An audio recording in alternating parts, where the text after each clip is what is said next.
Thursday, January 8th, and you're watching the Hammer Daily here on the Hammer Betting Network, presented by our good friends over at FanDuel. I'm your host for today, Jason Cooper, alongside my producer behind the boards, Jacob Gramegna, and we got a great show for you up ahead for the next hour and a little bit.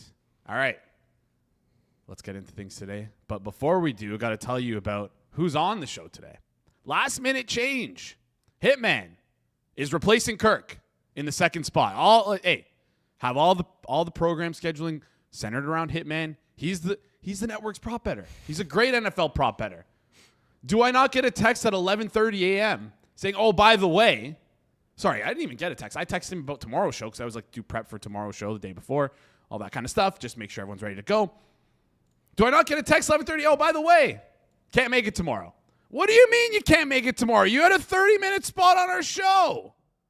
Anyways, Moretto on the fly switches things up. Kirk, shout out to Kirk, who, doing us a huge favor, stepping away from his slot, giving it to Hitman today. Kirk will be on tomorrow for some NBA betting. We'll still have NFL props tomorrow, but we're changing things up. Hitman's on today, and I'm going to give him a ton of shit. It also means that you should probably drop your questions in the chat because Hitman's going to be here, and I know a lot of people are looking forward to that for Friday show to ask Hitman those questions. So, anyways, we can get into why Hitman's had to change things. Heard he's in the doghouse from his wife, but that's neither here nor there. All right, off the top of the show, let's get back to normal here. Austin's going to lead things off. We're going to talk about the semifinals, college football playoffs, the game tonight, Fiesta Bowl, Ole Miss, Miami. Who would have thunk that those two teams, would have made it that far? I know a couple of you in the chat, if you watch at the books, you probably have like 100-1 Miami, 200-1 Miami to win the college football playoffs in your pocket. I know you're going to be rooting hard for that. I'm going to be rooting for you guys as well. Miami's currently minus 3.5-point favorites. You guys are looking good with that bet. I also want to talk to Austin about some other things in the NFL, but we'll get around to that when he comes by. Of course, second spot, like I mentioned, and I tiraded for a little bit off the show. Hitman will be on. NBA prop bets. Seventh floor crew tonight. Wow. That's a reference I haven't heard in a while. And then finally, we close out the show. Heated rivalry continues between Alex and So Money as they edge overtime and go head to head to see who's the better NHL better. Before we get into things today, before we bring on our good friend of the show, Austin Mock, who you can catch on the Thursday Best Bet Show, I have to tell you about our Thursday Best Bet Show. If you want to fire on Wildcard weekend, tonight is the time, 5 p.m. Eastern. Rob, Austin, live, 5 p.m., Forward Progress YouTube channel, giving out their best bets for the wild card weekend. They break down all the games in full. That's tonight, 5 p.m. Eastern time. You're not going to want to miss this on the Forward Progress YouTube channel. I'm so mad at Hitman right now. I'm so mad at Hitman. Take it out on him when he joins us. I will. I absolutely will. And I also don't think that Alex is happy about that. Heated rivalry mentioned there. Do you think the heated rivalry is as big of a show in the States as it is in Canada? I don't know. Like it's a hot. It's on. Is it on HBO? I actually have no. It's on Crave in Canada, which is usually HBO, but it could be a Crave original. So I'm not sure. I'm very fortunate that my fiance watched the first episode with my sister and did not like it, so I don't have to ever experience it. Yeah. Hey, who knows? Maybe I'll watch it. I feel like it's good for it's good socially to talk about the show. With who? You could probably think. I'll let you guys think on your own. A lot of mention of the seventh floor crew in the chat. Do you know what that is about? No. Greg Olsen in university. Him and his teammates. Did he play for Miami? Is that what it's talking about here? He put out a little rap song, which is very explicit. Yeah, he went to Miami. Yeah. Okay. There we go. That's where this is coming from. Yeah. Very explicit stuff, which is honestly hilarious. But if you haven't heard that, but you're gonna want to check that out. Anyways, how do you not know that? Like, chat's getting on you a little bit. I'm sure Austin knows that, but I'm not gonna ask him about it because he's a pro, and I don't want to put him on the spot like that. I've already asked crazier questions. I've never fucking heard of this in my life. Getting roasted in the chat. You've never heard of this? What's your name? G Reg. What you do? Yeah. Anyways, if Austin's ready to go in the background, We'll bring him on up. We're going to be talking some college football today. If you have of course, as always, any questions in the chat are welcome. If you want to ask Austin any questions about how he's going to break down these games, you can ask him in the chat. If you have any prop specific stuff, you can ask him as well. Same thing goes for Hitman. I know people are always in the chat asking about their props, their own player props that they've personally played. If you're on the fence about something, don't be afraid to drop those comments in those questions in the comment section down below. There's so much going on in the NFL landscape in terms of head coaches as well. I see you typing in the chat. I see people typing in the chat. McDaniel fired. Harbaugh's free. McDaniel got fired. Yeah, you didn't see that this morning, eh? I was at the gym. Too busy grinding. Wow, this guy's already a step ahead of us. McDaniel got fired. I think the perfect spot for him is Detroit as the offensive coordinator. I don't know if he's going to get not that he wouldn't be desired as a head coach, but I don't know if he'll get a head coaching job. I think for his sake, he might be better off just might be good just to chill a little bit and do the offensive get the cushy OC job. We've seen Detroit pay good money to good offensive, like in Ben Johnson. They paid Ben Johnson quite a bit of money. It's more of a status thing than anything else to be a head coach at this point for him. Dan Campbell's a good representation of the coaching spot, good motivator, good guy to have in the room, and then he can delegate the offensive work to McDaniel. I think that's a good combo. Exactly. I think it could be a great 1-2 punch. Plus, seeing him scheme up a run game with those two running backs, Jahmyr Gibbs, David Montgomery, could be a lot of fun. Anyways, enough NFL. Actually, you know what? I'm going to ask Austin about the NFL off the top. I'll ask his opinion on Mike McDaniels, where he should land. We'll bring him on right now. He covers the NFL and college football over at The Athletic. Like I said earlier in the show, you can catch him tonight, 5 p.m. Eastern time, over on the Forward Progress YouTube channel, sharing his best bets for Wildcard weekend. Austin, how's it going? It's going good, Jason. Thanks for having me on this Thursday. Appreciate you coming on. Thank you for always. I feel like I don't say thank you enough for always you showing up on time at the right spot, not canceling last minute. Because some of these other buffoons who we got on this network are just like, yeah, no, I can't today. Yeah, I'll sleep through the show. But no, Austin, I know I can rely on you. I know I can rely on you. So I appreciate. Yeah, I like to be flexible, and I was on the watch along, and Joey Knish just bounced, so it's everyone, yeah. It's funny because that guy gives me so much flack. I've done almost every single watch along this year, over the last 2 years, honestly. I've done at least 90% of them, and this guy couldn't even handle a half of it. So yeah, I went to walk his dog. Powers called him out for falling asleep 2 minutes before that. It's insane. And then he just bounced. No text message, nothing.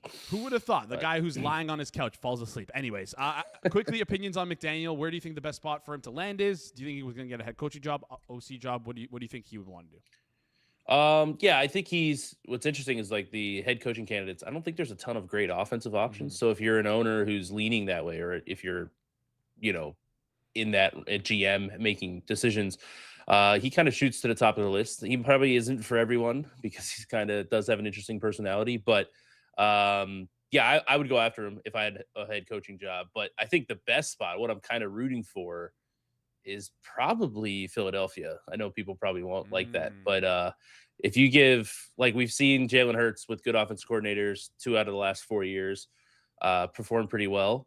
And in those other 2 years, not perform well. Sirianni's moved on from guys pretty quickly. So that's kind of my dream scenario. That or Seattle. Those are the two that I'm hoping for. The rich get richer, unfortunately for me. I like to see fun offenses. So I hope he lands somewhere next year. Sure. I hope he lands somewhere good too. Patullo, even though he's still on as the Eagles offensive coordinator, I don't think it matters. They could. I know it's crazy to say, but they could win the Super Bowl, and unless something completely magical happens with that offense, I wouldn't be shocked if he gets fired. So love that look there. Let's dive into college football here. Before we talk about the 2 games, 1 game on tonight, Fiesta Bowl. This is probably the most fun Final Four, or one of the most fun Final Four combinations that you could have come up with. Indiana, deservedly so, is in there. But Miami going on a little bit of a run here. Ole Miss going on a little bit of a run here. There's a good balance of teams that are still good and going on a run. Do you think the committee feels incredibly vindicated by this outcome so far? I mean, probably, because they took some, a lot of crap. I don't think anybody really thought that Miami wasn't deserving, though. It was truly one of those situations where, actually, again, I'm not the first person to say this, but Alabama was probably the team. And Texas, I thought Alabama, Texas A&M, Oklahoma were 3 that I'd rather like not put in there than Miami and Notre Dame. But yeah, I think they feel pretty good. But I think the overall like future of the 12 team, I know they might jump to 14 or 16, whatever it is. But I think that's just what it's going to be. It's going to be more like the NFL playoffs. Like teams can't stack depth. We're into, 14, 15, 16th game of the year. So I think we're going to see these like best teams can make it through to the Final Four, and like we get these. I'm not going to call any of them Cinderella runs, but more of that than we did like during the 4-team era, which was just like these dominant teams where the lesser dominant teams didn't have a chance. So I think this might be like kind of the norm, more like the NFL playoffs. Like the Commanders made their run last year. I think that's kind of what I think that's going to be the norm for college football from now on. Yeah, I think that could be exciting. I know people don't like, there's things to not like about the transfer portal. There's things to not like about NIL, but it does spread the wealth, which I mean, if you're like a blue blood school, Alabama, you don't like that because you used to like just get everyone. But for like 50% of the other teams in college football, they're pretty happy with it. Texas Tech may be the best example there, even if they didn't win their college football playoff game. Let's get into the game for tonight.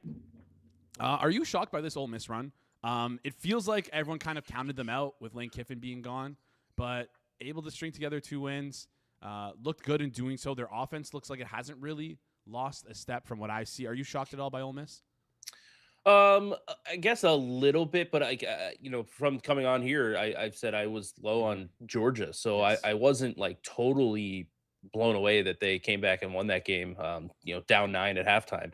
I didn't believe in Georgia's defense, and that kind of worked out for them with how good Ole Miss's offense is. And sure, there was some worry there with Kiffin leaving, but Charlie Weiss Jr.'s I guess making a name for himself. I've heard his name thrown around in some NFL circles. We'll see where that goes. But they kept a lot of the coaches. So the only real change here is Lane. So not too shocking. But again, when you have like this offense has been really good all year, the defense has been the concern. Like that offense, if it's cooking, you can beat anybody in the country. Nobody is that dominant. So not too shocking, but more so probably because I was lower on Georgia than pretty much just about everybody, because everybody thought Georgia like figured something out on defense the last month of the year. I was a little less proven of that. I didn't believe in it as much. All right. Let's continue with this game here. How do you see this game sort of playing out? Ole Miss and their offense, like we just talked about here, Chambliss, Lacey, like their 2 cornerstones. They're going to have to score, going to have to put up points against this Miami defense. Where do you see the path to victory for them, for this Ole Miss team, as currently 3.5-point favorites over underdogs on FanDuel? Yeah, so I think, I don't want to say we're over, like, compensating for the pass rush of Miami, but Ole Miss does not give up pressure. They're one of the best teams, and actually Miami is very, very good at not giving up pressure on the offensive side of the ball. So, and I think Ole Miss has created enough, like I said, Weiss Jr.'s made a name for himself during these last, really it was last week. The Tulane game didn't matter too much, but I think they're going to scheme around that. They're not just going to drop back. I think what's helpful, comparing it to like Julian saying last week for Ohio State, like he's not mobile. He's not even like, I wouldn't say like Fernando Mendoza's like mobile in the sense, but he is athletic enough to use his legs to hurt teams. Like Sayin is not that type of quarterback. So Miami was just able to pin their ears back and go. That's going to, I think, be the difference. Is I think Ole Miss will be able to scheme quicker throws, do more to keep that pass rush at bay, and then you bring in Chambliss's ability to use his legs. There was one point last week where I thought I was watching like Michael Vick from Madden 04 with some of those plays he was making. So I think that's the key. I know it's kind of boring to say that like the legs of the quarterback is the key here, but I do think his ability to be mobile, so that pass rush just can't pin their ears back and pick a spot to get to like they did last week against Sayin. I think that'll be the difference for Ole Miss's offense in this game. Yeah. If you had to pick right now, guns to your head for the game tonight, 7:30 p.m. Eastern time, I'll let you pick the spread if you want, or I'll let you pick the total. It's currently plus 3.5 if you like Ole Miss, minus 122. Totals at 52.5 towards the over, minus 112. If you had to pick one of those two, gun to your head, what would it be and why? I know the markets are super efficient right now, but just if you had to pick. Yeah, Ole Miss at plus 3.5. I think, well, a lot of what I just said, the nice part, like Miami is better efficiently passing the ball it doesn't seem like much because their offense has been kind of non-existent for a while now, and Ole Miss struggles defending the run. And so like I said, that was a worry for me last week against Georgia. We saw Georgia put up points in that game. So I think that's kind of defensively is my big worry for Ole Miss. I think they kind of match up okay against Miami. I don't know if they ever match up like really well against a team, but the fact that Miami's not like a ground and pound, like we're just gonna dominate you on the ground. Now their offensive line is very good.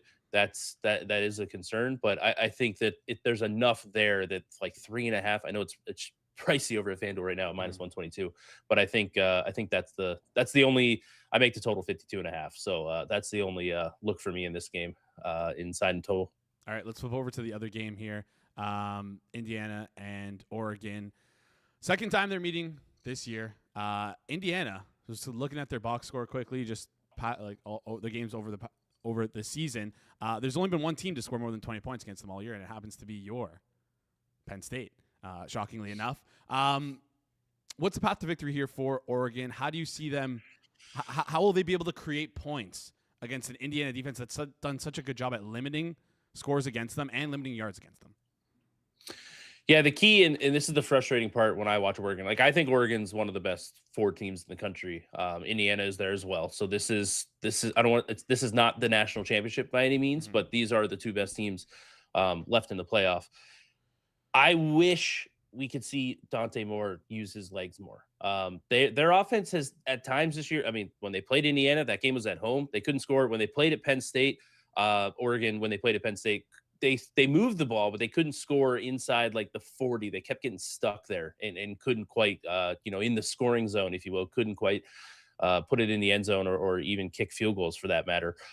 We've seen Dan Lanning go for it in 4th down. It's like Dante Moore's legs. He hasn't really used them that much. If that's kind of opens things up, that's a whole different dynamic that Indiana would have to defend in this one. That's kind of the key for me here is him being, I don't need him to like on designed rushes and everything. I need him to just be willing to do it more often than he has all year. Like there's 2 games max left in the season, put it all on the line. So I'm hoping to see that from Oregon because they have been stuck in the mud. Like it's hard to say they were against Texas Tech last week just because Texas Tech's offense had no chance. So I think they kind of just played it very conservative on offense. I don't think they're going to be able to do that this or tomorrow night. So that's kind of the key for me. I think that's the path. And that's the side that I would be leaning towards in this game right now. It's 3.5 on the dog as well in this one. All right. 3.5 for Oregon is what you like. You feel like the total's in the right spot as well. 40.5. Again, like markets are super efficient, but I still want to ask regardless. Yeah, I have a slight lean to the under. Nothing that I'm betting on, but just because, again, I don't think either of these teams, like there's second time they've played. I know they played a long, long time ago. Those are always interesting matchups for me too. I think that benefits the loser in this scenario because they might change things up, whereas Indiana might just kind of keep it the same. I don't know if there's anything to that, but kind of the rubber band effect, that might be the reason why there. But yeah, total maybe a little bit towards the under. But I like the 3.5 on Oregon. Definitely at the minus 105 that FanDuel's offering right now. All right, 3.5 minus 105 is what we like for Oregon. Let's flip over. I want to talk one more market with you, but we're not looking at the college football markets. We're going to flip over and talk NFL markets because there's a wild card special that I asked you to take a look on last night, and I want to get your opinion on. Most rushing yards in the wild card round. I look up and down the board. I hone in on one player in particular, and I'm shocked that he's priced where he is. Blake Corum 40-1. Heavy favorites in their game for the Rams against the Panthers, minus 10.5 point favorites. We've seen Corum increase his snap share over the last couple weeks, almost the last half of the season. He can hit explosive runs, and if the Rams are up 2-3 scores, I don't doubt that he just gets the rest of the carries throughout the rest of the game. Blake Corum 40-1. Take a stab. Any thoughts on Blake Corum, and who did you hone in on when you looked at this market? Yeah, so he was one of them for sure. The tough part there is you're splitting carries, and if Kyren Williams gets hot, that's like the worry there. But again, it's 40-1, so like there's obviously going to be a ton of risk there. At the top of the board, if I had to, like Travis Etienne's an interesting one for me. The Bills' rush defense has been pretty poor the second half of the year. I think the Jags have a chance, have an argument to be favored in that game. So I the winning aspect of that as well. But the other one a little bit further down was Jalen Warren. I think there's a chance that the Steelers can win that game, and the quick passing game, and they use the explosiveness that Warren has. Maybe he can break off a big one.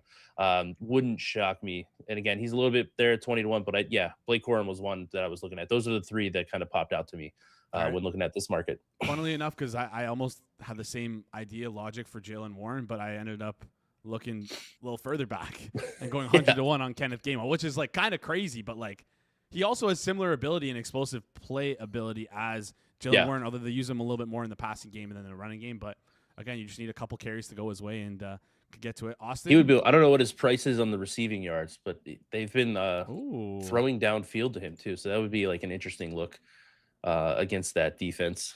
And if they're losing in that game, he would get a lot of dump offs from Rodgers as well. So that's where my brain 175-1. That'd be interesting. Wow. Interesting stuff. All right, I'm gonna have to write that down for after the show. Get Hitman's opinion on that. It's probably nowhere I am going on his board here. I know you're mad at him. I'm so mad at him. You heard me go off a little bit off the top. I mean, like, it's just like, have some respect. Like, what are we doing here 30 minutes before the show? Oh, by the way, can't make it tomorrow. What are we doing?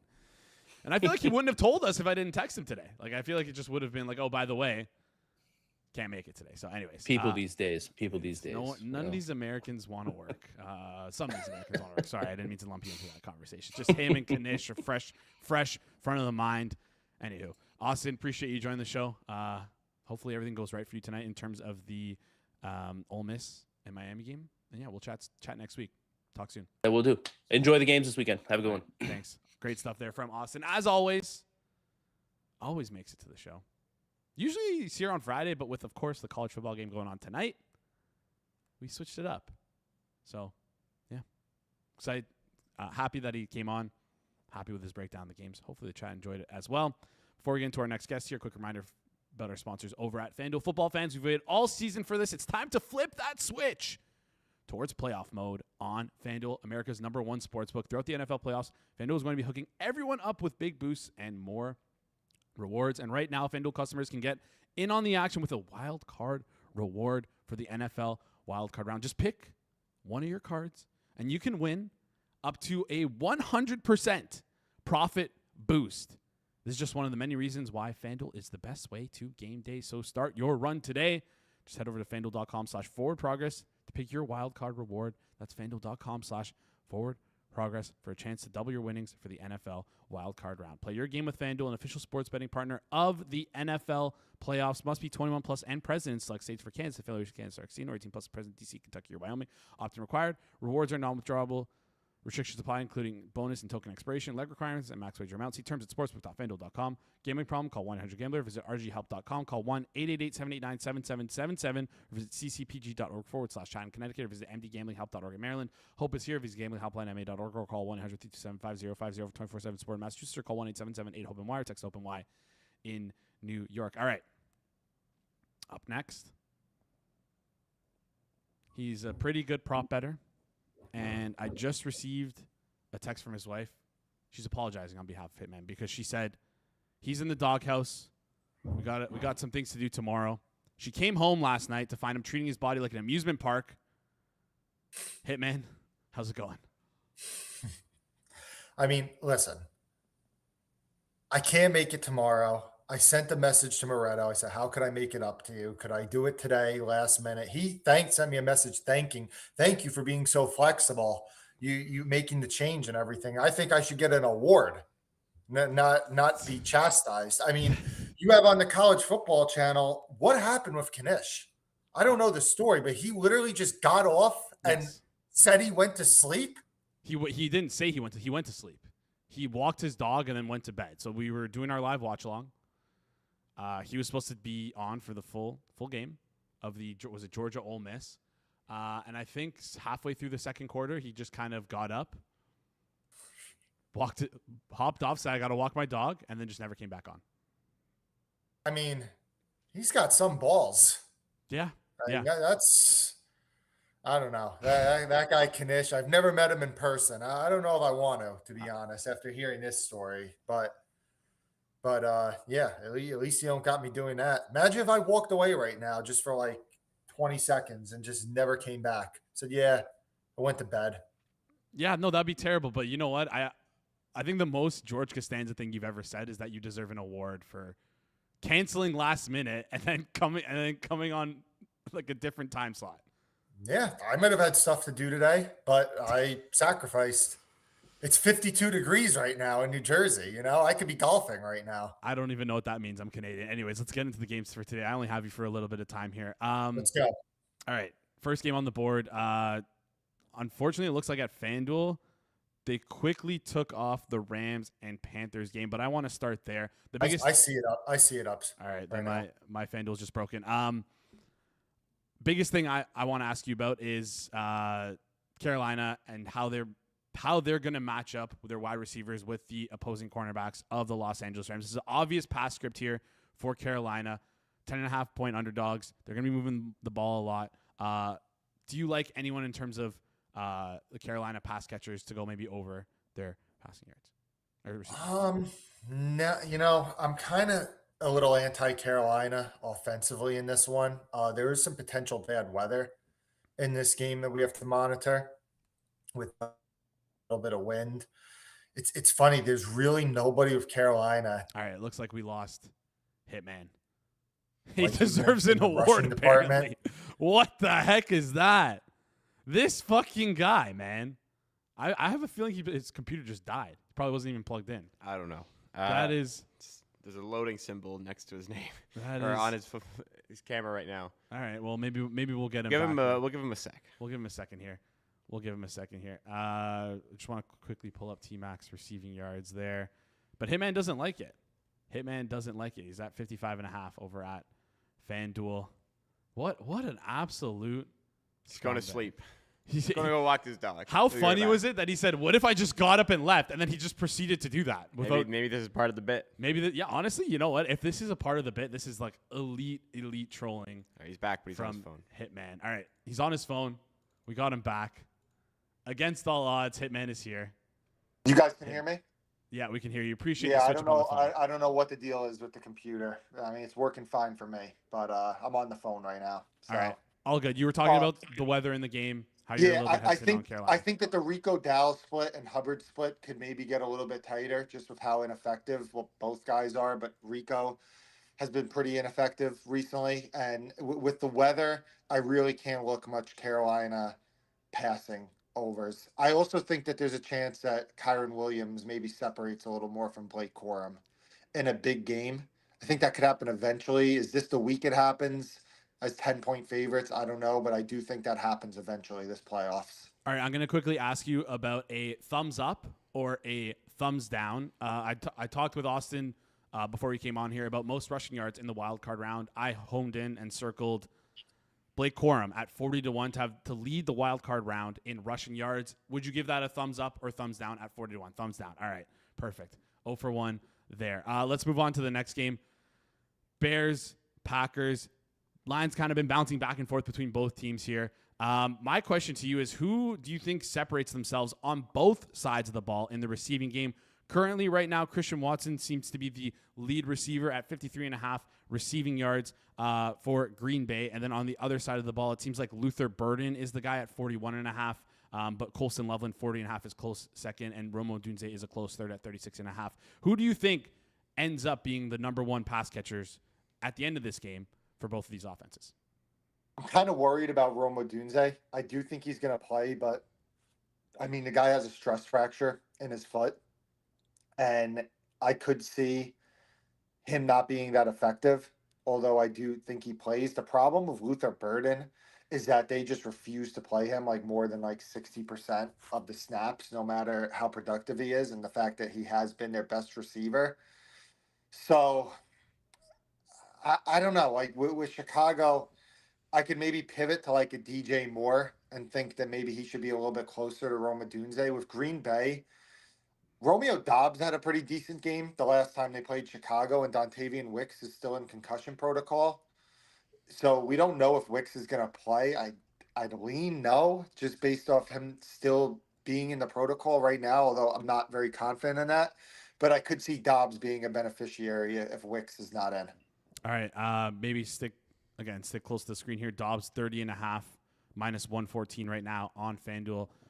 in terms of receiving yards. Another thumbs up and thumbs down from you here. Earlier in the week, I believe on Tuesday, I talked with Clive about the highest scoring team in the wild card round. I took the Bears at 12-1.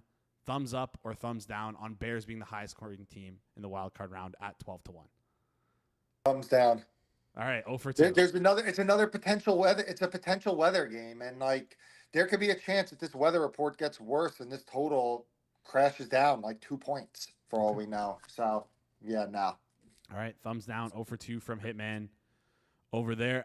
Let's flip over to Buffalo and Jacksonville. Highest total on the board. Totals at 51.5 here. Talk to me in general about what you like in this game.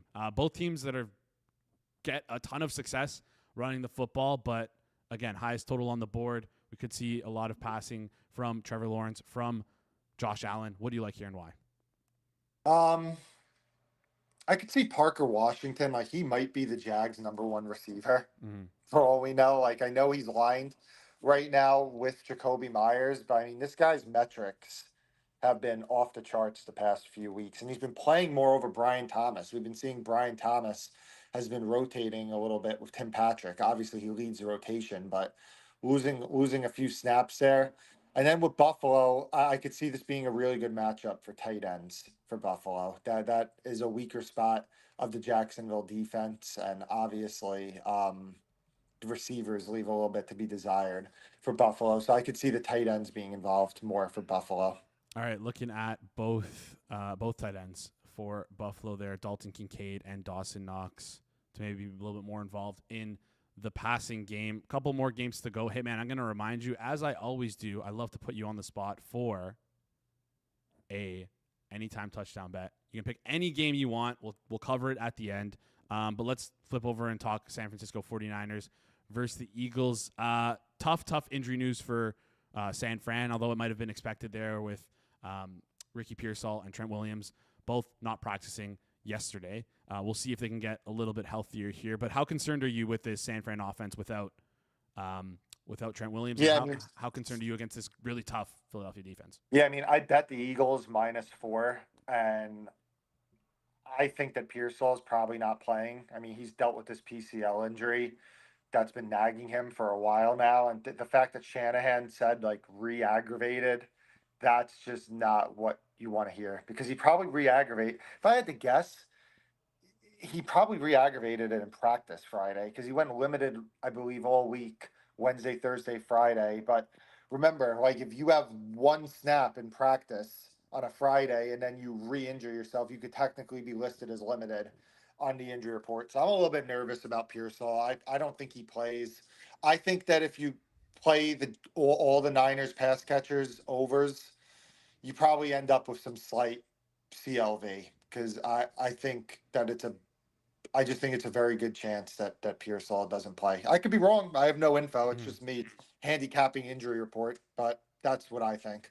All right, another thumbs up and thumbs down for you. Most passing yards in the wild card round. I honed in on Brock Purdy at +850 on yesterday's show. Oh, Jason, I keep screwing you. I keep saying no to everything, but man, that's a tough matchup for San Fran without Pearsall in all likelihood, and Trent Williams probably trending to be 50-50. Vic Fangio historically has kind of had Shanahan's number, although a lot of those games are way back. But I think it's just a tough matchup for San Fran's offense. I'm sorry, Jason.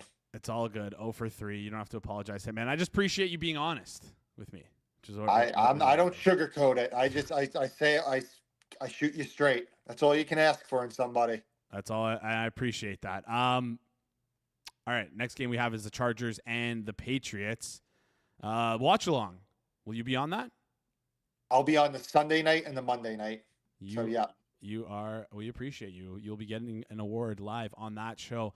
Patriots criticism all year. They didn't play a real team, have an easy schedule, all of that stuff. Yada yada yada. Now they're being tested by a. Are they still underrated, Chargers defense? I think they're still a little bit underrated. Maybe they're correctly rated as of right now. What do you like in this game in terms of? I could see I'm kind of interested. I could see Justin Herbert maybe having some value or some Chargers having some value on overs, just because we all know that the pass rush has been our opposing teams' pass rushers have just decapitated Justin Herbert recently. But it's not like New England's pass rush is like some of these teams that they faced recently, like Philadelphia and Houston, and you also just have the fact that now Marion Hampton sprained ankle. I mean, I think he probably plays, but also like New England, their run defense when they're healthy is significantly better than their pass defense.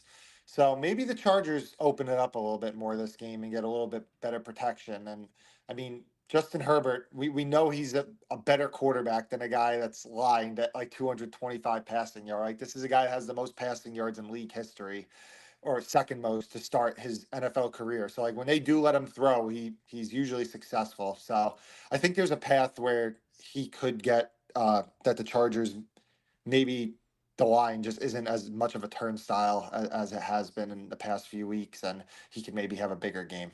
All right. Would you take him at plus 950 to lead the wild card round in passing yards? I like that more than Purdy. Okay. All right. Sounds good. Appreciate it, man. Last game we have on the board here for the wild card weekend is Texans taking on the Steelers. Just give me your opinions on this game. Where do you think there's some value left in the prop market? I thought Stroud it was a little high. I mean, it's come down a little bit from the opener around like 240, but I still think in like the low to mid 230s, which is out there, that might be a little bit high. I mean, this is a low total game, and it's a game where I could theoretically see Pittsburgh's offense not putting a lot of pressure on Houston to open it up, because we know like one thing about D'Amico Ryans is he loves a conservative game plan and keeping it into third and manageable for his quarterback. So that's what I could see that Stroud maybe is a little bit high still. All right, this one's coming from Austin here. Thumbs up or thumbs down? Kenneth Gainwell, most receiving yards in the wild card over the wild card weekend here. 175 to 1. I mean, I don't hate the idea because Houston's corners are so good, especially if Lassiter's playing. Like I could see it just being a major check down game for Rodgers, but I mean, he's probably going to have to get like 125 receiving yards at least, I would think, to win that. I mean, 175 to 1. I mean, I'll go no thumbs up, no thumbs down. I'll just go neutral. Yeah. All Not right. much of an opinion. I feel like you would have thumbs That's down. tough for a running back to get, especially a running back that's like sharing snaps, even though he does play a lot of the pass down snaps. But we'll see. 175 to 1. So if I was a betting man, I would have said that you would have thumbs down it if it was my pick. But since I mentioned it was Austin, you gave the true opinion, and it was all right, a little bit neutral. All right, Hitman, I lied to you. I said I was going to ask for one touchdown score, but no. We're going to go through every single game, and you're going to give me a touchdown score every single game. We're starting with Rams and Carolina. Who you got? Just gun to your head, touchdown score. Go back to Mitchell Evans. Mitchell Evans. All right, Mitchell Evans. Let me just get that price for us quickly. 10 to 1. He's around 10 to 1. All right, Mitchell Evans, 10 to 1, anytime touchdown scorer. All right, Green Bay, Chicago. Josh Wiley, plus 950. Josh Wiley, plus 950. Next game we have is, one sec here, Buffalo, Jacksonville. Brandon Cooks, 5 to 1. Brandon Cooks, 5 to 1 for the Hitman. San Fran, Philadelphia. Yeah, I hate this one. Actually, no, you're not going to. Kyle Juszczyk, 12 to 1. The Juicich. I love it. Kyle Juszczyk, you said 12 to 1? 12 to 1. Yeah. All right, Juicich, 12 to 1. Chargers, Patriots. Demario Douglas, 7 to 1. Demario Douglas, 7 to 1. And then finally, Texans, and Steelers. You would think I prepared for these, but I'm just seeing them and knowing that these are the ones, Jason. Connor Hayward plus 650. Hayward plus 650.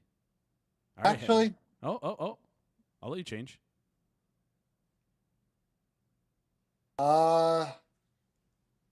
let me change to Calvin Austin 9-1. Calvin Austin 9-1. All right, quick recap for those who missed it because it was a little bit rapid fire there. Mitchell Evans 10-1, Josh Wiley plus 950, Brandon Cooks 5-1, Kyle Juszczyk 12-1, Demario Douglas 7-1, Calvin Austin 9-1. We're going 1-5 and winning money. There we go. Unless Brandon Cooks is the one who scores. Then we break even. It's all good. All right. Any final thoughts before you head out here for the wild card weekend? Also, do you want to share what the real reason is why you missed, where you're going to miss the show tomorrow, or is it just golf? I have a business meeting. Okay. All right. Fair enough. Business meeting tomorrow. Final thoughts for wild card weekend. Anything you're looking forward to? Anything that's at the front of the mind? If it's the weather, what are you monitoring heading into the weekend? Monitor the Green Bay, Chicago weather. That's it. That's the only thing. That's it. All right. Short. That's it. Shorts. Don't play freaking what was it that you said you wanted? Most points. Yeah, don't play most points in a game that the total could drop 2 points if the weather's bad. All right, we are going to clip that and save that when one of Green Bay or Chicago puts up the most points over the wild card weekend. Yeah, the whole game has to put up the most points. Not No. one of Green Bay or Chicago. No, high scoring team. I said. Oh, well, yeah, it's still wrong. Your logic still stands. It's still wrong. It's still wrong. Yep. Final before you head out here, there's a final question in the chat. Someone came in last minute here. ETN over 63.5 rushing yards at -110. What are your thoughts on that? I lean over on that. I could see him just being the workhorse and not getting a ton of work. So I lean over. All right, leaning over on that. Hitman, appreciate it. Short and sweet, just like your wife says. We'll catch you on the next show. See you next week. Have a good one. All right, great stuff there from the Hitman. Had to get that final jab in there just to, give it to him. Just to give it to him. We got Edgework Overtime coming in next. I saw the chat going off a little bit earlier in the show. You guys were talking about some Coach of the Year stuff. I see you, Jordan, in the chat. I see you, Charles, going back and forth. Very interesting there. Maybe I'll bring it up to the guys when they come on. We just had our prop segment here, but my scheduled ad read for today was to talk about our prop segment tomorrow. We're still going to have some NFL props tomorrow. Kirk Evans is going to come on, talk NBA props, but we will have Jack Miller and potentially another prop better coming on to discuss some NFL props. So if you have any more prop questions, if you want to discuss anything else prop related in the NFL, if you're interested in that sort of stuff, you're going to want to tune in tomorrow's show, noon Eastern time. Speaking of props, why don't we do guess the line? Let's do guess the line. All right. 3 lines to guess, 3 guesses per line. Over under hint for each of the first 2 guesses. We're going to start off, Jason, with Anthony Davis. Over under assists for the Dallas Mavericks. Over under assists. I don't know. 3.5. We'll just go with that. Yeah. There we 3.5. There we go. Good start. All right. You got one today. Bang. Good start. Playing with house money now. We go to Jordan Love. Pass attempts. So now Hitman was complaining about the weather, blah, blah, blah, blah, blah. That's got to probably affect the pass attempts maybe. Let's go with like 28.5. Higher. Oh, okay. All right. Moving the ball a lot here. 32.5. Lower. Ooh, 4, little bit of Good a window. range there. 31.5. 30.5. Almost. Finally, Mark Fletcher, rushing yards in Miami against Ole Miss. Like, is this just over? Is this like me trying to guess how many he's going to get, or is this just his line? The game is called Guess the Line. There's just no over under at the end of it. I just was confused. Oh, it didn't fit, I guess. All right. Could have done RSH yards. Anyways. Whatever. Over under. We're gonna go for 55.5. Higher. 62.5.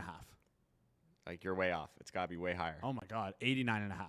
96 Holy and a half. golly gee. All right. Well, that was just a Hey, swing and a miss. you got one today. You didn't get one yesterday. You got one today. I also think for past tense, Take the I did positives. pretty well with Jordan Love. You were close. I was like, the two guesses were like, we nailed the range. We absolutely nailed the range. You're getting better. All right. Up next, we got Edric Overtime. Excited to bring those guys on. There's going to be a heated rivalry this season because So Money sweeping the board yesterday, 2 days ago. Tampa Bay, Colorado, under 6.5, minus 120, win. New York money line, or Islanders money line, big win. Money line, big win. Seattle money line, big win. So Money, how are you feeling after sweeping the board? Good. I feel good. I feel better. Gotten over the flu and all that stuff over the holidays, and came out firing. Although I did lose the Senators yesterday, so that wasn't good. I know that Alex hit on the Sharks. So yeah, it's been good. I'm feeling good. Good news is for you, So Money, the Wednesday record doesn't count because you're not on the show. We're only counting the stuff on the show here. So yeah, but unfortunately for Alex. Well, if you're in the Discord, people can get some extra plays. Fair. If you're in the Discord, but Bonus plays on the Discord. Go join it. Discord.gg/hammer. Alex, our Leafers couldn't get the over for you there. No, they could not.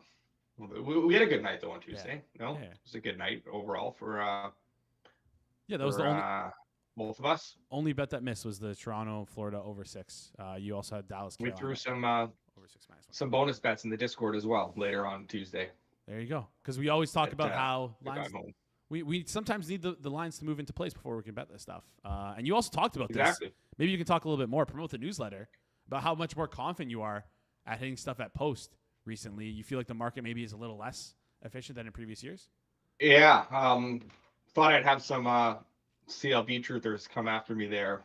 Maybe I think it just didn't get in front of the right eyes, so that's good. But I know I talked to Kirk Evans a little bit about this, and I think he needs a lot more evidence to be swayed, let's say, as to whether or not I'm right on this. But that's just, that's just been my experience this year. I've talked to, some prominent people, I guess you can say, behind the counter, and kind of maybe feel similar. So yeah, I spelled it out in there. I don't want to sit here and just bash the market and say no one knows what they're doing, because it's obviously not the case. There's a rhyme or reason for a lot of this stuff, but I think some of it doesn't have a rhyme or reason, and that makes some opportunities available for the rest of us. So we've been happy to capitalize on some of those. All right, let's take advantage of those opportunities today.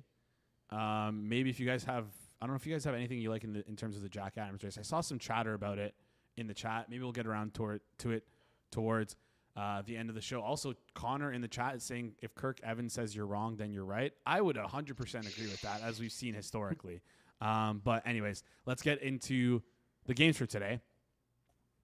Leading things off, Flames, Bruins. Bruins at home right now, minus 137 favorites on the money line. Totals at 6.5, minus 112. Alex, I'll let you take the lead here. Who do you like and why?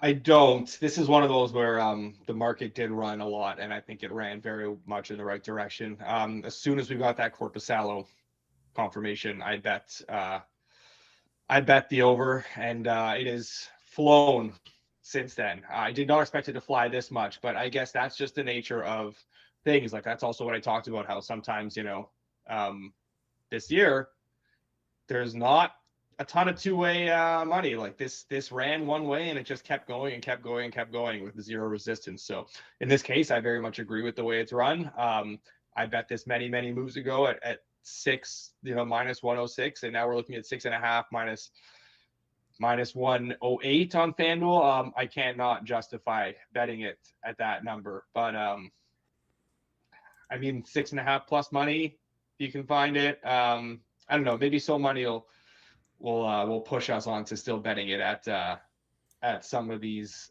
more available numbers. I think it's gone up. It's gone a long way. I don't want to bet the Flames.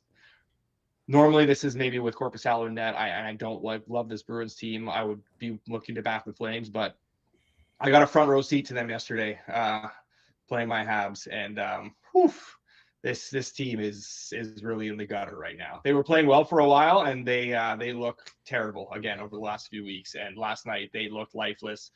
It's not going to be Dustin Wolf, obviously. It'll be Cooley because Wolf went last night, but like Wolf looked bad.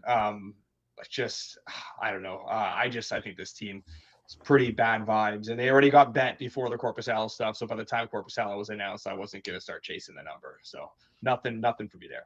All right, nothing for you there. Over is steamed too far. You got that over 5.5. Now it's steamed all the way up. Sorry, it's over 6.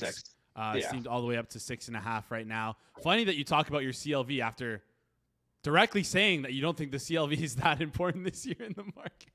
Playing both sides. I appreciate it. Well, I not always. I'm just saying because I don't think there's like consistency to when that's basically what I'm saying. Like I think there's just not really a consistency to it. Where like sometimes I'll get great CLV and it's just like I don't care that I got it, but like it's just the fact of the matter is I'm not going to chase a number. But then sometimes I don't get it and it's like I don't really care that I didn't get it here, Yeah. If that makes sense. All right, no, I'm totally just messing with you here. Let's continue this heated rivalry between you guys. The head-to-head continues. You're really big with the heated rivalry today. You heard that was your favorite show. So money. Yeah. Anything you like in terms of this Boston Calgary game? Can you convince us? Can you push us towards that over 6.5? Yeah, so I like Calgary as well, but I didn't bet it, and I can't bet at this number either. They have been struggling, and it starts defensively for them. They've really started giving up defensive opportunities more so than they were doing earlier in the season, and that's starting to show up on the scoreboard as well. For Boston. Sorry, this lingering cough, it just doesn't go. But yeah. So for Boston, I think that I can't justify this number playing Boston. They're also a team that I think is starting to struggle as well. But what is common in both these team struggles is that both of their struggles stem from their defensive side. And so I think that does lend itself to a more offensive game here today. However, as Alex mentioned, it just moved too much. We're already in the 6.5 range. If you can get me a plus money 6.5, I would consider that. But as of right now, I just I can't get there on the 6.5. All right, we're going to pass this game, go on to the next one. I want to talk about the Islanders in Nashville up next here, going a little bit down the board just because we're in the chat. I see you guys, the goalie confirmation. Rittich is in for the Isles. So don't know if that affects things for you guys. Total right now is at 5.5, juice towards the over minus 124 on FanDuel. Nashville still favorites at minus 122. So money, I'll let you take the lead here. Does this Rittich confirmation change anything for you? Anything you like in this game? It does. It changes everything. I did bet Nashville. I like them up to minus 125 with Rich and Ned. And I mean, look, if you told me a couple of months ago that I'd be laying money on Nashville, I would have said you lost your mind. But here we are. This is not necessarily a bet against the Islanders because as we mentioned last show, I'm fine with the way that the Islanders are playing. I think that they've got good vibes. They're a team that is trying to play the right way. I just really like Nashville, and I like the way that they've been consistently playing the last couple of months now. They didn't get the results early, but it's starting to come now. And this is a team that, especially at home, I like them quite a bit. And so we do. Yeah, so it's starting to run now, I guess. But yeah, I like Nashville up to minus 125. All right, Nashville minus 125. We like it. Alex, do you also like Nashville? Yes. Yeah, double best bet on the Predators. This is, unlike So Money, this is not strictly just a bet on the Predators. This is also a little bit of a bet against the Isles for me. I think they're playing, like I've talked about it, I think they're playing a little bit above their heads. Like their underlying numbers are not pretty, and they haven't been the most pretty for a while. They're kind of an elite PDO team, ironically, an elite finishing team without elite finishers. I don't know how that is sustainable, but they found a way to sustain it so far. Obviously, like banged up right now too. Still no Horvat. He's not even on the trip. I like this one. Once we got the Riddick confirmation, the market really hasn't even adjusted that much to Riddick, because like we're basically just back to where we almost opened earlier, and it just, Islanders took money this morning, and then it kind of got that back a little on the Riddick news, but not enough. I think there's still room to go here. So double best bet on the Preds, our Predators. Once again, our Predators. We are all Predators. There we go. You said it, not me. Next game we have on the board is Toronto and Philadelphia. Philadelphia minus 125 on the money line at favorites against a Toronto team that I've seemed to have revived their playoff hopes and dreams, even though they're not going to win the cup. They might make the playoffs. They might squeak in. I see chatter of like maybe them moving for a defenseman. Great. Can't wait to see that. With what assets? Totals at 6 right now, minus 110. Alex, I'll let you lead the way. Who do you got? So this is one that I had my eye on pretty much all morning, and didn't end up getting to bet anything. I know the Leafs took some money, and I think that was fair under the assumption that I thought Urson was going to be starting. Urson, I mean, they've been going two Vladar, one Urson pretty religiously, and this was circled for an Urson start, and we got a surprise Vladar start. I was going to bet it over with Urson. I'm glad I waited. Didn't end up betting the over because we got the surprise Vladar start, and with all that Leafs money, I was pretty close to betting the Flyers, but we just couldn't quite get a cheap enough number on the Flyers, and then it got bet out a little bit more. So I ended up with nothing here. I really wanted an over with Urson. I really wanted the Flyers with Bettor, and I ended up with nothing. So we'll see if we get more Leafs money at one point, and then I can get the Flyers. If I can get like minus 110, I think I'll be good. And I'm not going to rule anything out at this point, because it seems like, I don't know, is it going to move a full 10 cents? I mean, I don't know. The Oilers the other night went from like minus 170 to minus 135. So I think it's very possible that we can still get a better Flyers number. So I'll hold out for that. If it comes, I'll bet the Flyers, but no interest in the total anymore. All right. If the number's there, maybe you come back in on the Flyers. We'll have to wait and see. Maybe it'll pop in the Discord. Maybe it'll pop in the Discord. So, Money, do you agree here? What do you like in this game? I bet the Leafs, and I bet them plus money. One of those situations where I also bet the Leafs to make the playoffs as well the other day. Shout out to Bortolucci for that. I like where this team is headed. I like the way that they've been playing. It's just they're just a lot looser. I don't know what you said to them in the dressing room, Jason, but team just looks a lot looser, and it's translating into their play as well. Philadelphia, a team again that has grown on me over the year. Like them quite a bit, but I think that this number, where my edge is here, or my perceived edge is here, is that you make this number based on the point in time where these teams are, but I don't think it takes into account where I see Toronto headed.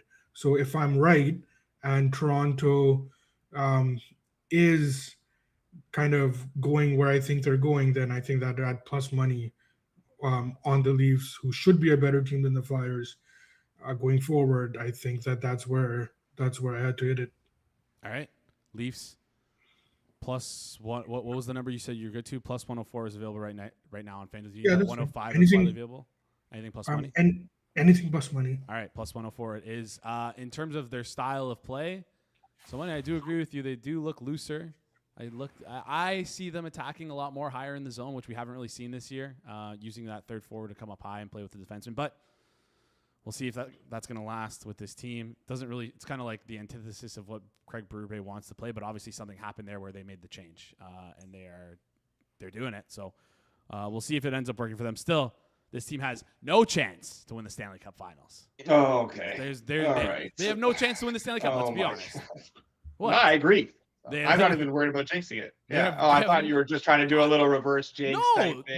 This is not a reverse jinx. I don't care. This team is not anywhere near. Like, you think Troy Stecher is going to be able to play meaningful minutes in the playoffs? No, he's going to turn into. Are you freaking insane? Like, hey, we don't need to bring Troy Stecher into this. Okay, I don't listen. He's a great player in terms of like a guy who can like get you through the season. But if you had to rely on him for minutes in the playoffs, golly gee willikers, take me out back and just put me out of my goddamn misery because I don't need to see that.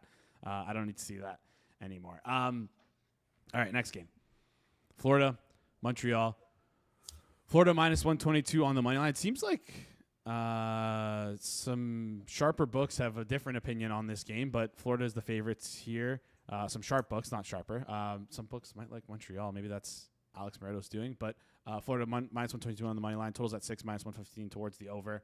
So money, I'll lead the way on this one. Yeah, this is a tough one. I think that I'm going to end up passing, but if Florida gets a little bit cheaper, I'll be forced to bet Florida, but right now I'll be passing. Yeah, I think that Montreal's on a back-to-back. That's already been accounted for in the line. Even with them being back-to-back, they still took money. I think a lot of that has to do with nobody really knows kind of which Panthers team is going to show up. Either the team that played that outdoor game against the Rangers where they didn't give a shit, or against Colorado where they really did give a shit and they won that game. So I'm more inclined to think that I'm starting to see Florida's play, especially defensively. It is starting to get better. I do like the under in this game. So, I mean, maybe this will be for the Discord later, but right now I lean Florida and the under, but the numbers just aren't there for me to get there right now. All right, waiting on the numbers again. Plugging that Discord in. Plug. Discord.gg/hammer. Alex, do you want to take a stab at that plus 102, which is, from what I see, one of the best prices in market on your Habs? Any opinion on this game?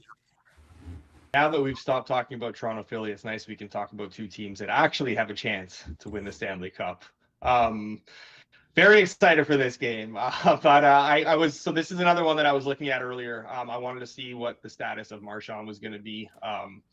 And obviously now Marchand has been announced as out for tonight. So that obviously changes things. I agree very much with So Money about an under here.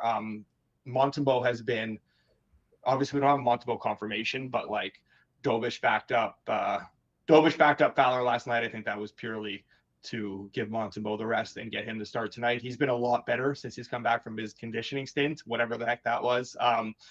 Yeah, he's looked good.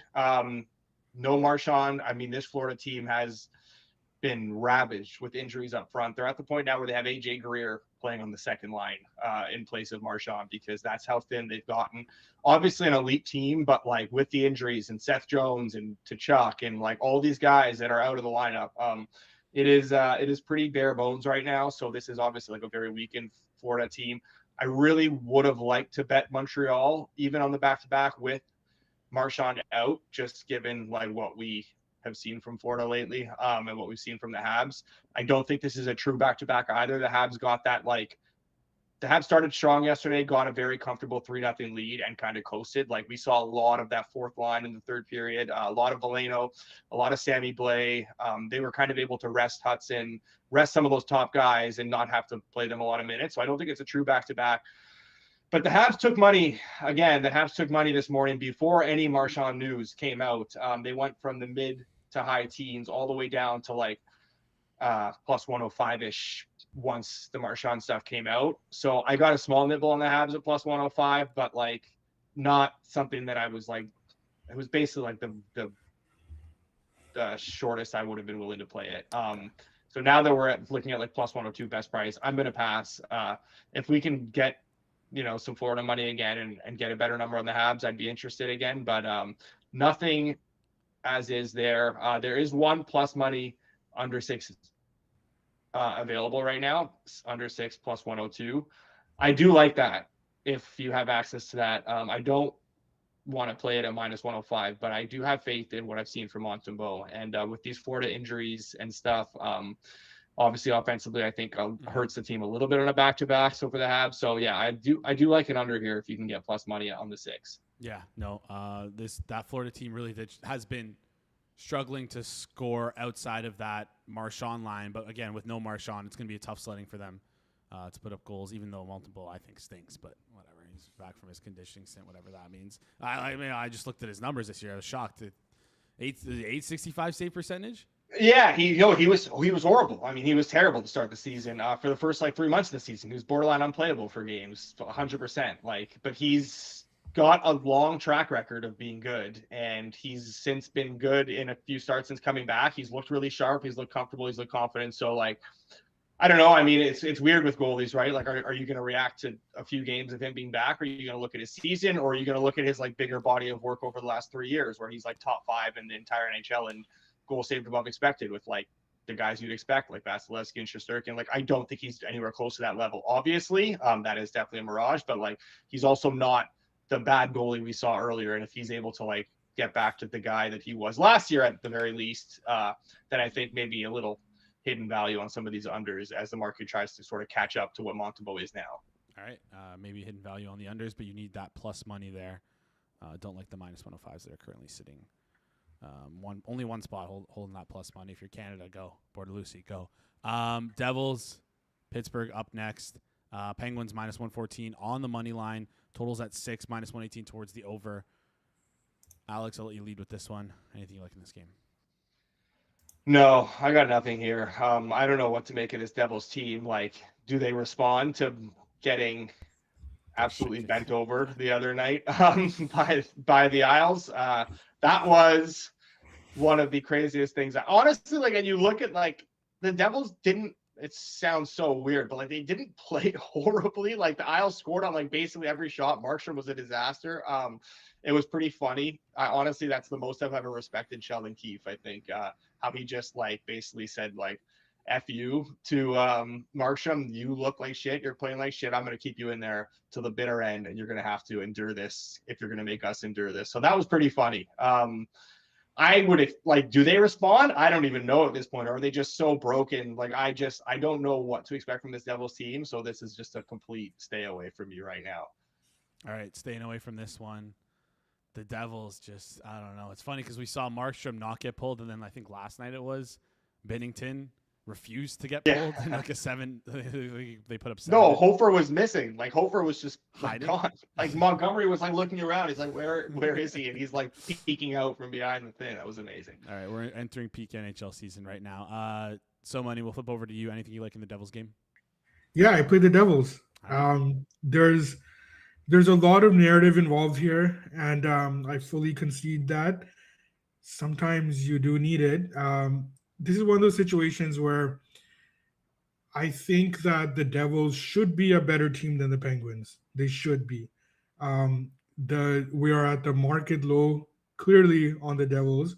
I don't know how much lower you can go coming off a 9-0 loss, but here we are. We're on the market low here on the Devils. Now, if I feel that the Devils should be the better team, and I agree with Alex, I mean, it was a 9-0 game, but I mean, that's probably one of the worst goaltending performances that we're ever going to see. He, going through the numbers, he did not make any save that an NHL goalie, above expected for an NHL goalie, right? So, that's just mind-boggling to me. So, Patrick Bacon did the work. Sorry, Top Down Hockey on Twitter. He went through, and it was actually the worst statistical goalie start in the history of the NHL. So since they've been keeping this data, at least. Yeah, and just watching him, right? He was, he's clearly broken, right? So, and I mean, you don't, there's something else going on there. You don't just have a performance like that as a goalie at that level. So, because I mean, every goalie has bad games. That's fine, right? But this was historically bad. So when you go to this Devils team, right? How do you respond? I do think that they will respond. If they don't respond and I'm wrong, I'm okay with that because I'm gonna find out betting plus money on it, right? So give me the Devils plus money with a lot of narrative.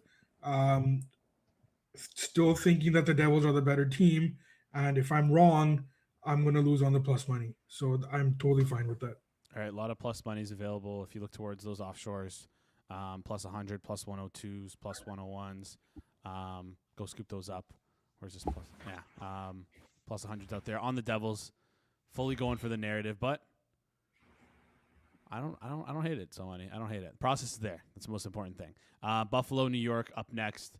Sabres minus 126 on the money line. Totals at 6 minus 110 both sides. So money, I'll let you lead the way here. This is another game where, I mean, we're at the market low here, right? Like we know that what the Rangers are dealing with. We know that the Sabres are a wagon. But how much low are you going to go here on the Rangers? They're already plus 105, 110, right? And I do like Buffalo. I do like them as a team. I like the way that they've really come along. But we're getting a little bit too far here, right? So we're looking at Buffalo into the minus 130s on the road. That being said, it's not there yet for me on the Rangers. I do need a little bit more. I missed the number on Buffalo earlier. I would have loved to bet Buffalo at minus 110 or minus 112 or whatever it was, but I missed that, and that's not going to come back. For me to bet the Rangers, I do need a little bit more. If I can get into the plus 115 to plus 118 range on the Rangers, that's where I would bet that game. All right. Again, maybe another Discord play if we get the number there. Alex, continuing that thought from So Money, do you like the Rangers there if the number pops? What are your thoughts on this game? Yeah, I completely agree. I want to bet the Rangers if we can get like right around the same thing, like plus 115 to plus 120 range. JT Miller also coming back. So like, yes, they lose Fox and yes, they lose Shesterkin, but like quick spin, solid. And JT Miller obviously would be a big bump to that group up front. They haven't had him for a little while. So we are getting to a pretty wild point here. I also would have instinctively wanted to bet an over in this game. We just never quite got a good enough price. Rangers under, I should say, have been getting bet pretty consistently on a game-to-game basis. So something to watch out for if it's another like situation where late Rangers Sabres ends up being like, we're getting like plus money 6 on this over, or even like a little bit worse than that. I would be interested, but maybe without Shesterkin in there, that money won't come. So we'll see. But interested in an over and interested in the Rangers, but need a little bit better on both is where I'm at with this one right now. All right. Just again, discord.gg/hammer. Next game we have Vancouver, Detroit. So money, your Canucks, Detroit minus 154 on the money line. Total in the game's minus 115 towards the over. Alex, I'll let you lead with this one before we get So Money's thoughts. Yeah, I maybe So Money can explain to me where the love for the Canucks comes from, but they're getting bet every single time, and I don't think they should be getting bet, especially with the injuries they have. So I waited and I got some minus 140 on the Wings, which is still currently available, and there's minus 144, minus 145. Very sharp number at FanDuel right now, that minus 154. I think that's a lot closer to where the market should be here. So if you're going to bet this one, I would obviously bet it elsewhere. But yeah, I bet the Wings, and I still like it at most of the numbers that are available. All right. So Money, do you agree? I do. I don't think. Yeah, Canucks are tough. Like it's not like they've given up on the season. If you watch them play, they're still playing hard. They're still trying to do the right things. The problem is they're just not very talented. You look at their standard depth right now. I mean, the talent is just not there. So, and you play a team like Detroit that, again, I'm high on Detroit. I don't know where the Canucks money is coming from either. I think that Detroit would be the play here. I would need a little bit cheaper, but for now I'll pass.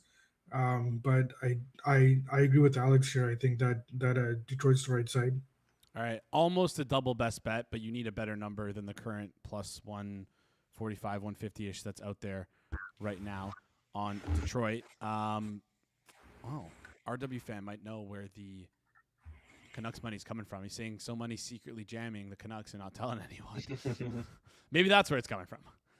It's all right. You don't have to answer that question, so money. I'm not going to force you for that one. But I will get you to answer your opinion on the Carolina and Anaheim game. Quack, quack. Ducks. Big underdogs here. Hurricanes minus 220 on the money line. Totals at 6.5, minus 142 towards the over. So money. Any thoughts? Yeah, I would have liked the over here, but it just took off. We're pretty much into the sevens now, and I don't know how much higher you want to take it. So yeah, I'll have to pass this game. Anaheim, we know the way they've been playing lately. Carolina has been right there with them in terms of the style of play. So I think that we'll see goals here. In terms of betting the game, it's just gone too far for me. All right, gone too far for you. Anything you like in this one, Alex? Oh man, I don't like it. But yeah, it's run an insane amount. Like staring at that 7 minus 135, and I'm like, how do I not bet under? But I'm gonna have a little bit of discipline because I don't hate myself that much. And man, Carolina's goaltending situation is so bad right now. But and they're such an over team for me. Like I love betting their overs right now with their bad goaltending and their offense and Jarvis back and all that. But like this is a very, very big number now, and like I just can't. I can't pull myself to bet an under in this game, but I do think it's a decent bet at these 7 minus 135s. All right, decent bet towards the under at 7 minus 135, but doesn't seem like you are. No, I'm not gonna bet it. All right.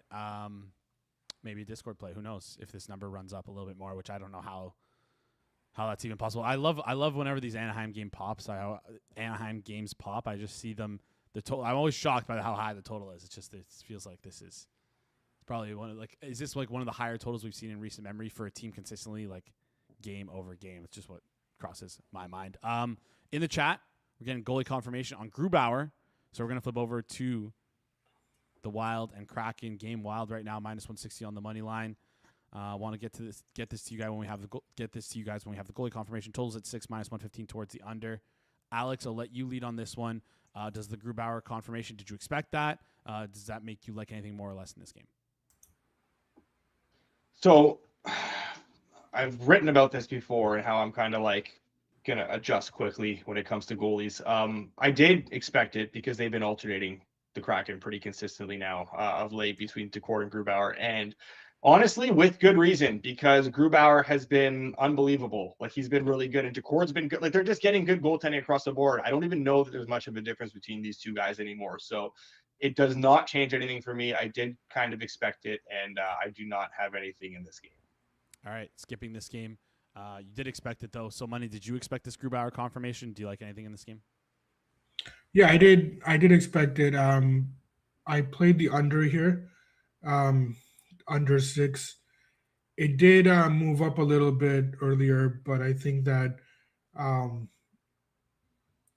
that had to do with the Grubauer expectation. Again, he keeps getting bet overs, which is fine. It's good for us. But Grubauer overs were so last year, right? Like we're not here anymore with him. He's whatever he's worked on in his play, he's looked very good. He solved his issues.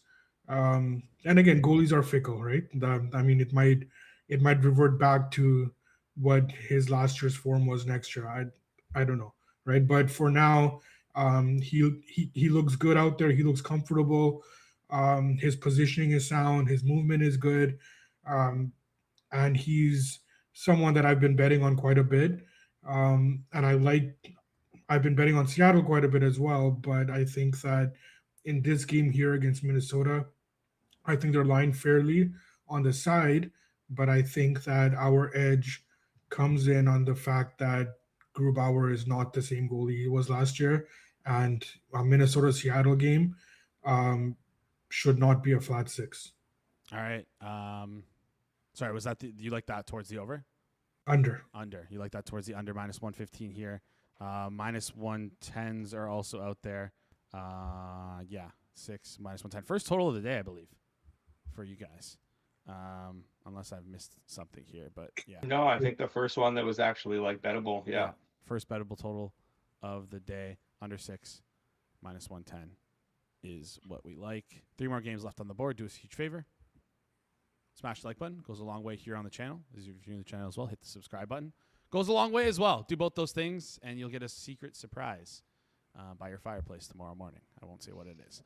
Edmonton and Winnipeg we have up next. Edmonton minus 113 on the money line. Totals at 6, minus 118. Is someone out for Winnipeg? For Edmonton? Nope. They're actually pick them. totally healthy. I mean, Jari's out, but like they're pretty much. Yeah. Pickard is in. All right. Shocking to see, I guess. Maybe I'm wrong. Maybe I'm wrong here. So, Money, maybe you can talk us through this one. Do you like Edmonton on the money line? You disagree with me that maybe you should be like a little bit more in Edmonton's favor? What are your thoughts on this game? Yeah, I like Edmonton here, but I think that we're lined correctly. Okay. There's still, I know Alex is gonna laugh at me for this, but like there's still a part of me that is drawn to the Jets, right? Like this team is so bad, but I'm having a tough time adjusting to just how bad they might be. I've gotten to a point where I'm not betting them anymore, which is progress, I guess. So at least I'm not going to be betting them, but it's just hard for me to fathom how bad this team has gotten, and a lot of it has to do with for whatever reason, like the offensive talent is just not there anymore. They've got a lot of guys that have they've just regressed significantly here. So again, it's tough for me to think that it all went away so quickly, but I mean sometimes it does, and at least I'm not losing money on it anymore. All right. Alex, to you, any opinion on this game? No, I'm not in love with this Winnipeg team in any sort of way. Jonathan Taves playing your 2C in 2026 is not great. They got to win eventually. I mean, I don't know. Don't think it's tonight, but I don't want to bet the Oilers either. The Oilers are really starting to round into form. This is like classic Oilers every year. They look really good again. They're getting their guys back and healthy. Kapanen just came back last game, looked really good. Roslovic has been back for a couple weeks. Like they're getting healthy. They're starting to roll. I think they're going to start, ripping through the second half of this season here and doing what they always do and rounding into form right in time for the playoffs to lose to the Avs eventually in the conference championships. But I got nothing in this game. Getting to a point where I'm seeing some 6+ money and like 6.5 even pop. If we can get like a 6.5 minus 120, I might be inclined to bet an under here just based on how Winnipeg's kind of been playing lately. I think that's too high. I mean, I bet a lot of their over against Vegas the other night, and because that just got blasted towards the under, and I think we were getting just too good of a price. I still ended up getting pretty lucky to actually get that one home. That was a pretty low event game. Winnipeg really struggling to generate right now. We're going to have Hellebuck in net. Edmonton plays a little bit differently on the road. So I do think we're getting to a territory here where I'm starting to have some interest in an under, but I haven't bet anything yet. All right. There is a 6.5 minus 117, but it's like so low. Yeah. We can't give it out, but maybe Yeah. Alex is going to be clicking that. And again, another play that'll probably be saved for the Discord. You're going to want to join the Discord, discord.gg/Hammer. There's nothing we can do about it. The number's not there. The number's not there. We're not going to play it. Ottawa, Colorado, second last game. Colorado minus 275 on the money line. Totals at 6.5, juiced over. Another high total game here, minus 130. Alex, let you lead the way. Yeah. I bet over 6 minus 115 at open. I'm almost embarrassed to say. It's like people didn't realize that the Sens don't have a goalie. Omar's obviously out. Carolina's terrible. And we've run so far that A, I'm scared I'm going to lose that account where I bet it at. And B, I I'm actually pretty interested in an under 6.5 here at plus 112, plus 110, whatever. There's a lot of like good unders available. Man, this is just such a big number, and the Sens aren't exactly generating a ton, and like Sogard can't be that much worse than Merrilainen, can he? Like Merrilainen sucks. He's really, really bad. I don't think they're necessarily like downgrading goalie all of a sudden here. Either way, it's pretty ugly what they're getting in net. And Colorado, like I think defensively after a couple losses, they're going to want to right the ship a little bit here. And like Ottawa, if they have any chance in this game, they're going to need to just really shelter whoever is playing in net. I would expect Sogard and shelter him, play a good defensive game, which they are capable of doing. They're still a good team that can play good defensive hockey. That's basically their only pathway to success here. So I am pretty interested in under 6.5 at these big plus prices. And I'm like, it's not often that I play back on anything that like I played earlier, but I think I'm pretty well ready to jump in here on an under. All right, under 6.5 plus 110 is what we're looking at. Might as well do it on that same account because that account is gone, but no matter what, with this sort of run that we've seen. So money, you also looking at this under 6.5? Possibly. I do like, and I agree with Alex's thoughts in the sense that how bad can Ottawa's goaltending get? The problem again, and we've talked about this quite a bit, is the problem is always Colorado. Whenever you bet a Colorado total, you are bound by whatever Colorado feels like. And this could be a game where out of conference, after a couple of losses, it's just business. Or this could be a game where after a couple of losses, and we have a team on a back-to-back, we're going to smell blood and we're just going to light it up. So I don't know. I think that if it does get higher, I mean, if we get like a flat 7, we're not going to, but that would be where I would want to bet the under here in this game. But as of right now, it's just there's just in these Colorado games, there's just too much speculation on my part. Yeah. All right. Fair enough there. Again, even though Alex likes the under 6.5 here, maybe a Discord play from So Money instead of Alex on this under if it gets up to 7. Last game we have on the board here is Columbus and Vegas. Golden Knights minus 160 on the money line. Totals at 6.5 minus 115. Golden Knights could really use some center depth, but they seem to be navigating through things pretty well. So Money, we'll let you start. Close this one out for us. Last game on the board. Anything you got here? Yeah, I bet Columbus. Yeah, I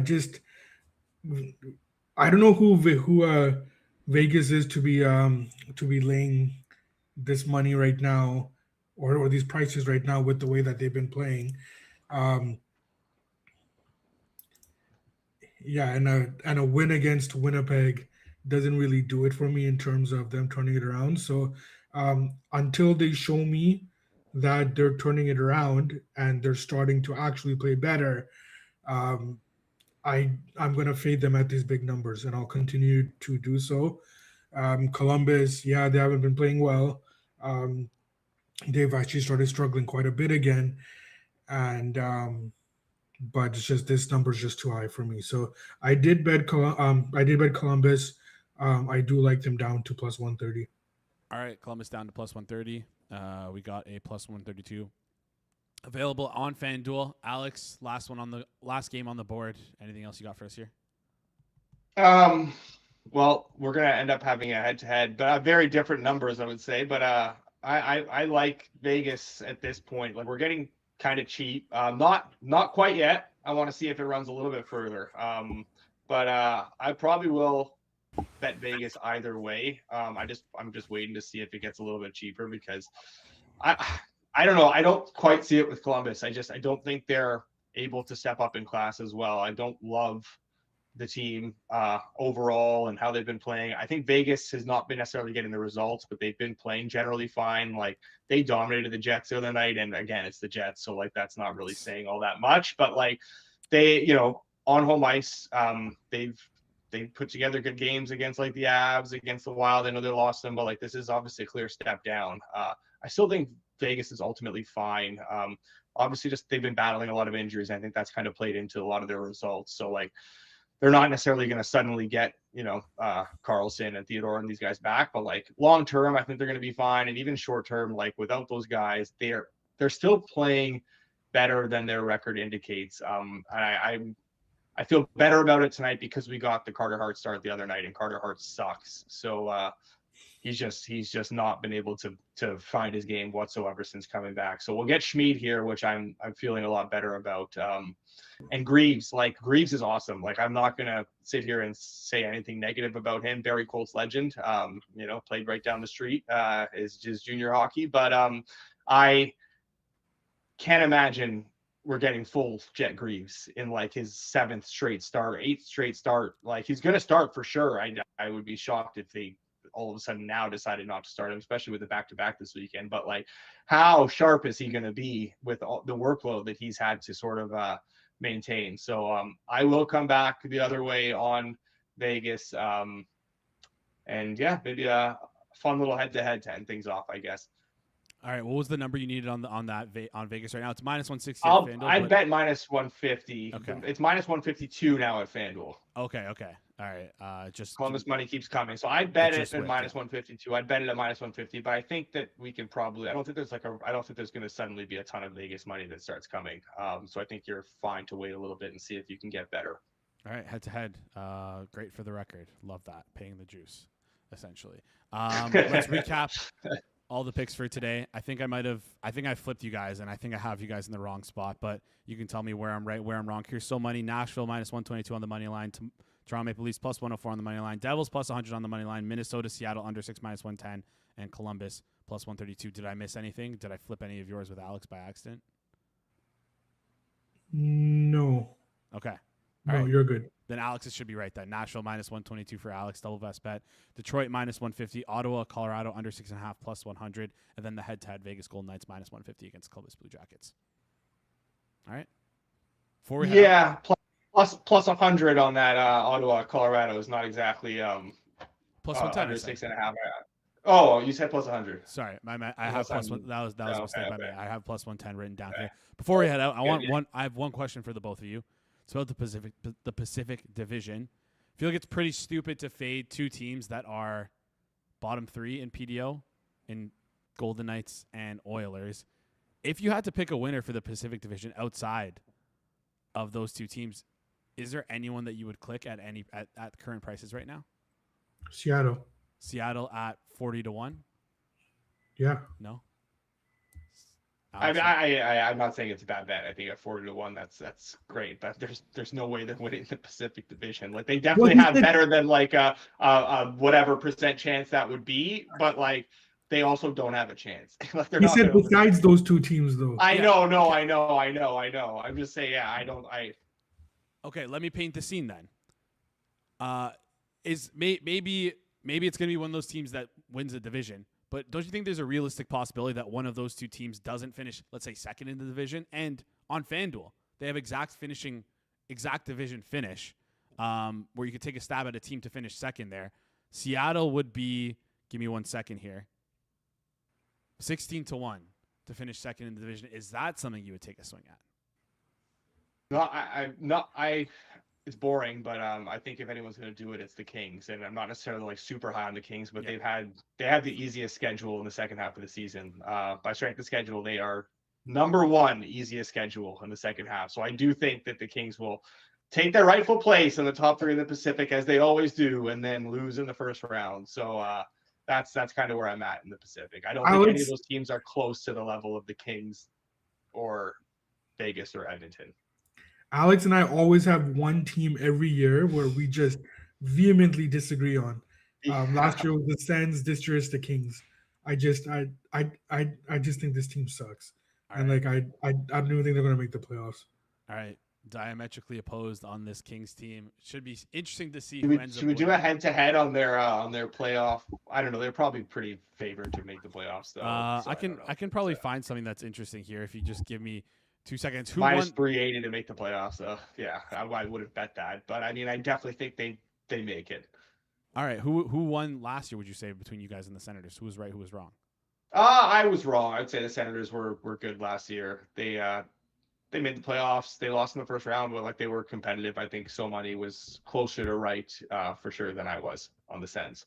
All right. So Money, you okay taking the under 93.5 points for the Los Angeles Kings? And Alex, you're good with the over 93.5? It's No, I'm not, because honestly, I don't think they'll need close to 94 points to finish top 3 in the Pacific. I think they can finish top 3 in the Pacific with 90. Okay, why don't we do this? Let's go top 3 then. Yes, no, top 3? Yeah.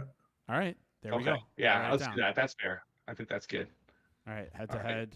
Yes, no, top 3. Alex, you got the yes. So Money, you got the no. And then loser has to take me out for dinner. Perfect. Great stuff there, guys. Appreciate you joining the show. We'll see you guys next Tuesday. Appreciate it. Sounds good. Right, see you guys. Awesome stuff from the Edgework crew. Hit that rewind button if you want to go through the recap. We just recapped it.